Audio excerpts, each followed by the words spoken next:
What is up, y'all? Welcome back to another video. My name's Chris and I know how to read, allegedly. I don't know if you can tell by this absolute mess right here, but roommate and I are currently in the middle of combining our bookcases because hers crapped out and I haven't gotten started on doing that yet. This is a topic I've actually been wanting to make a video about for a while now, and I think the reason I'm making this video now instead of later or earlier is because at the end of last week's video, I showed y'all all the books that I have left on my TBR, and I think the shortest book on that list is 800 something pages. Because all those books are so long, I've been wanting to find something that's a little bit shorter or maybe even a reread that I can kind of get my reading juices flowing before I hop into something that's like very long and very intense. So that's what we're going to talk about today. I got some notes on my laptop right here. I got some keywords. Make sure y'all got your notepad, your pen out. If you bring a Pilot G2 into this video, get out of my comments. Make sure you get your water and your snack as well. Let's get started on talking about why we like to reread books.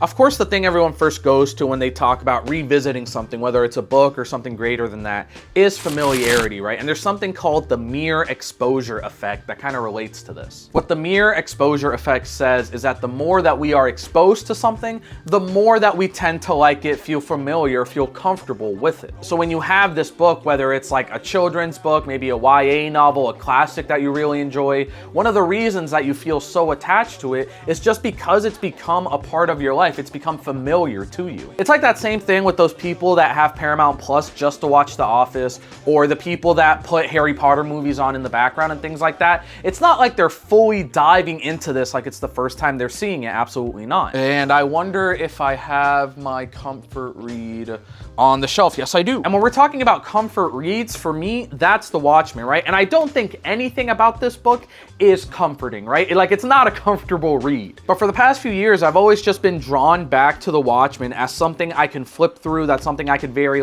deeply and intensely read. And I feel like I recognize something new each time I read it, which is actually something that we're gonna talk about later. But I just think that knowing a vague idea or having a vague memory of what's going to happen makes me feel a lot more comfortable, and kind of the energy needed to start reading something that I've already read before is a lot easier than trying to read The Count of Monte Cristo for the first time, you know? And I think as I was thinking about rereading some of my books, that idea of cognitive load is what really stuck with me.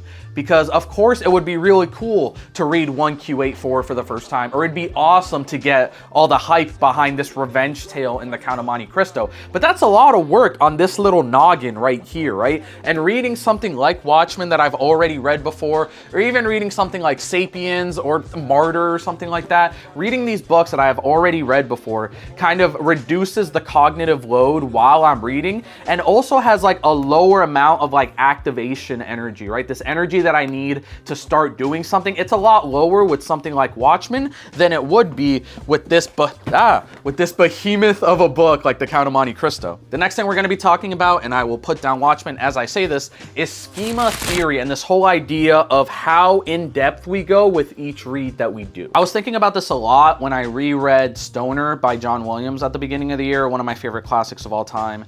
And I think one of the reasons I really wanted to reread that book, I knew that I would either discover new things or I would be able to make a bunch of new connections that I couldn't have made my first or maybe even my second time reading it. Schema theory in general is this idea of how we as humans and our brains kind of organize and interpret information.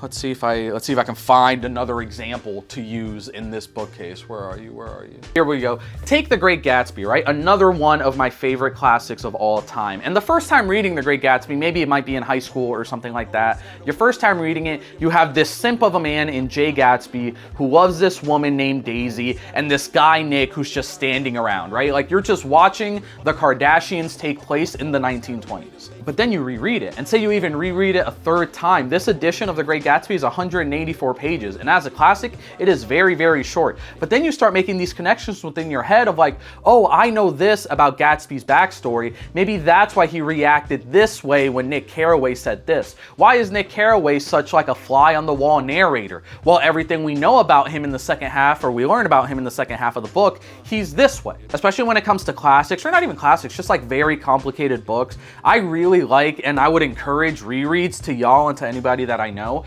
just because they really help you explore these connections and these like literary themes that you might not have noticed your first or maybe even second time around. As your knowledge base grows and this system of like information interpretation begins to get bigger and bigger, it becomes easier for you as a reader to notice a bunch of symbolism and a bunch of foreshadowing and a bunch of literary themes that you just might have not understood or wouldn't even think to look for in your first reads of the book. And I've definitely enjoyed Gatsby the older that I've gotten and the more that I've read it, because as my schema builds with this book, as my knowledge base of understanding increases when it comes to the characters, their motivations, their flaws, F. Scott Fitzgerald and his writing, his symbolism, his foreshadowing, it becomes much easier to fit this like surface level understanding of a plot or a story that you're reading for the first time into this like very well built knowledge base of this book, its characters, the author and how they're trying to write, and the story that they're trying to tell. It's built on this incredibly strong foundation that you can return to and even add to in the future. I think in a world where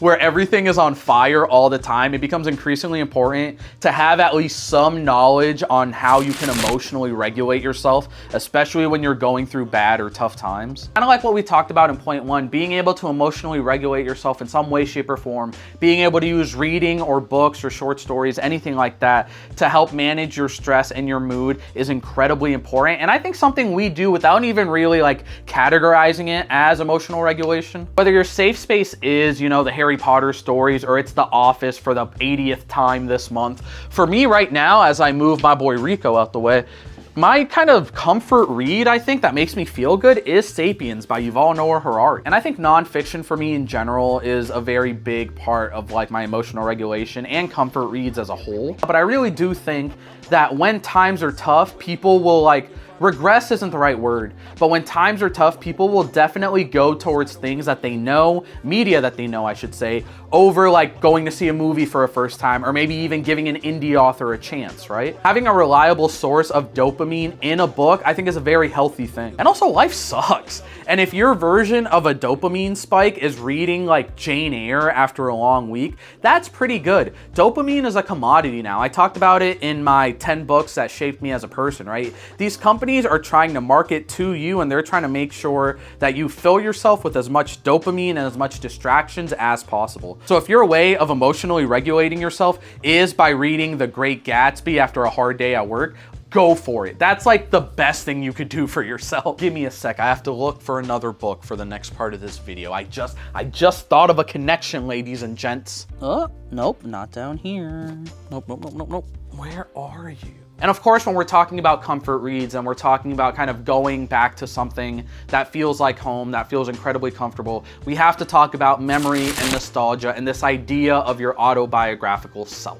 When we talk about autobiographical memory specifically, this is a type of memory that's tied to your identity and tied to life events. And I think it's very easy, and something that I don't do enough, is tie these physical objects, tie emotions to certain events in my life. But one book I can definitely say that I have a lot of memories tied to is this book right here, The Lightning Thief by Rick Riordan. And this is a pretty beat up book. You can see the pages are messed up, the back is kind of messy too, but I remember exactly where I was when this book got messed up. It was middle school, definitely. I'm trying to think if it was like 6th or 7th grade here in the States. And we were on our way to SeaWorld, which for those of you who don't know, think of like Disney, but worse, aquatic animals. There you go. And I had my little drawstring backpack, and I had my snacks and like my towel or whatever. And then I also had this book, and I was sitting by myself, and I was sitting on the bus, and I was reading this book. And I had it in my bag the whole day. We were having fun, having a good time. And then I took it out of my bag when we got back on the bus at night, and I realized that, you know, you're in an aquatic park. It got wet, and that's why all these pages are like kind of messed up here. And that's why this got torn off. I remember specifically being like, this looks wet. Rip.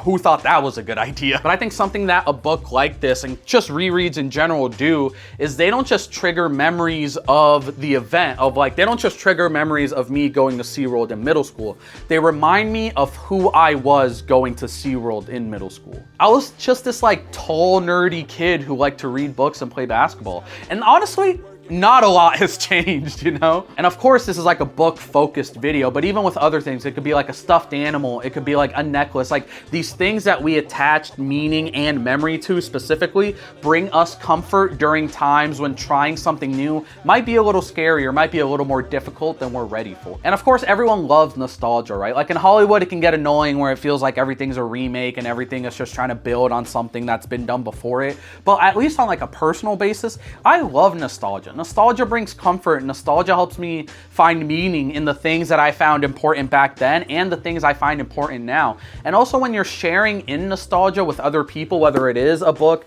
like Percy Jackson, another book, or it's something else completely different, it can just be comforting to not feel so alone all the time. I think specifically with a book like this, I don't know if I have this feeling with a lot of other books on my bookshelf, but I do think this idea of reading a book and like going back in time or feeling like you're going back in time to the place you were when you first read this book, I think that's just like a really powerful like mental exercise to go through. And probably I'm thinking about it because I have the first 5 Percy Jackson books up here. I'm trying to think if there's any other book that makes me like have that intense like memory connection, and I don't think I have another one. 101 Things You Should Know About Pirates, which I am no longer in possession of, that would make me feel some type of way.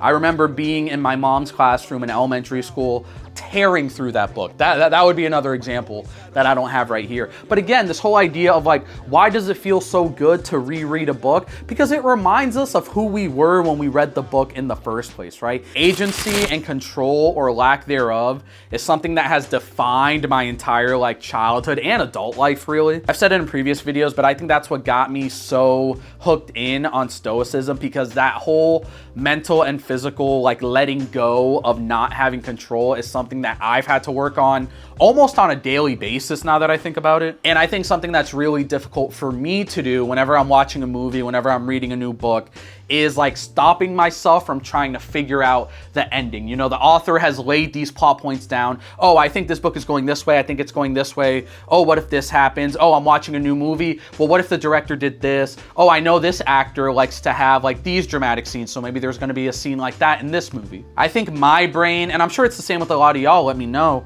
but I think brains are like, for safety reasons, are prediction machines, right? Like we're trying to figure out an outcome so that our safety isn't threatened if a jump scare happens or if a twist happens, whether it is in a movie or in a book. But it has kind of like sapiens level like survival instincts beginnings, right? Of trying to figure out what's going to happen next so we stay safe. Kind of like what we talked about this idea of like reducing our cognitive load, kind of helping our brain not be in prediction, trying to figure out the outcome mode so much, is one of the reasons we tend to go towards rereads over anything else, because we don't have to worry about what's going to happen at the end. We know what's going to happen at the end. We have a general remembering of what these characters are going to do, what these characters say, and it's easier for us to jump in. It's easier for us really to just enjoy the story that's being told instead of trying to do like some book report essay in our heads while we read it. I don't know about y'all, but I love stability and I love a system,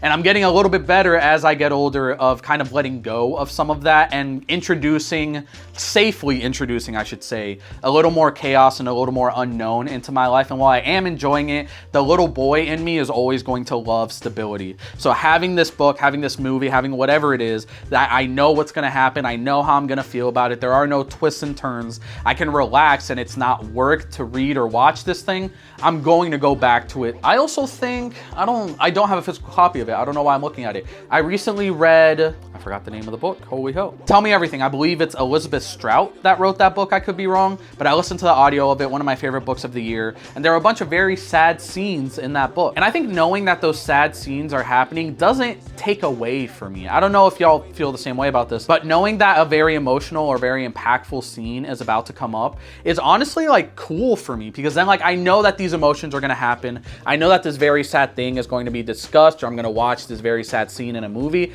and then I could focus on what we talked about before of like increasing your schema and like increasing your network of information. It's like, okay, well, these two characters are having this very important scene where they talk about their feelings for each other. Well, then how does this impact one of the characters' relationships with their wives? How does this impact the problem that this character was having at work? Like, this is the stuff that's really interesting to me that might have gotten lost in the emotional impact of reading that scene for the first time. So even though we might be looking for agency or control in a reread, when we know something is going to happen, then we can increase that information base, and then like it's almost like you're still learning something new because these new connections are being built, but it doesn't have like this impact, this like very high activation energy needed to start reading. And being able to make all of these connections on your second, third, fourth, fifth reread of a book is honestly like really cool, because it is a reread. It's still a comfort read, but you're still learning new things and you're still learning new connections. That's awesome. So as we kind of wrap up everything that we've talked about in this video, I do think that rereading is definitely like so deeply tied to our psychology, it's not even funny.